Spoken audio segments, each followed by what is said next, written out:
அநேகமாக யாருமே இன்சூரன்ஸ் காப்பீடு குறித்து அவசியப்படும் வரைக்கும் யோசிப்பதில்லை. நீங்கள் பொருளாதார ரீதியாக ஆயத்தமாக இல்லாத நேரத்தில் எதிர்பாராத விபத்து, நோய் அல்லது இடையூறு உங்களை முற்றிலும் நிலைகுலைய வைத்துவிடும். அவசியமான சில இன்சூரன்ஸ்களை பார்ப்போம்.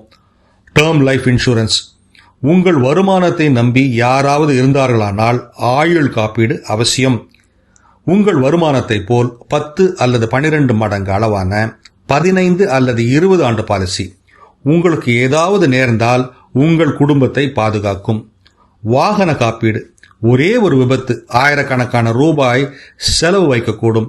உங்கள் காரை, மோட்டார் சைக்கிளை நல்ல தொகைக்கு காப்பீடு செய்யுங்கள், அது கை கொடுக்கும். வீட்டுக்கு காப்பீடு. உங்கள் வீட்டுக்கு, சொத்துக்களுக்கு பாதுகாப்பு வேண்டும். தீ, புயல், திருட்டு எப்பொழுது வேண்டுமானாலும் நீங்கள் நினைப்பதை காட்டிலும் நேரலாம். சுகாதார காப்பீடு, ஹெல்த் இன்சூரன்ஸ். ஒரே ஒரு முறை மருத்துவமனைக்கு செல்ல நேர்ந்தால் பணம் செலவாகி கடனுக்குள் விழ நேரிடும். ஹெல்த் இன்சூரன்ஸ் வேண்டுமானால் எடுத்துக்கொள்ளலாம் என்ற வகையில் வராது, கட்டாயம் தேவை. உங்கள் பொருளாதாரத்திற்கு வரக்கூடிய அச்சுறுத்தலை தடுக்கக்கூடியது ஹெல்த் இன்சூரன்ஸ். இது போன்ற சிந்தனைகளுக்கு தமிழ் பூமருடன் இணைந்திருங்கள்.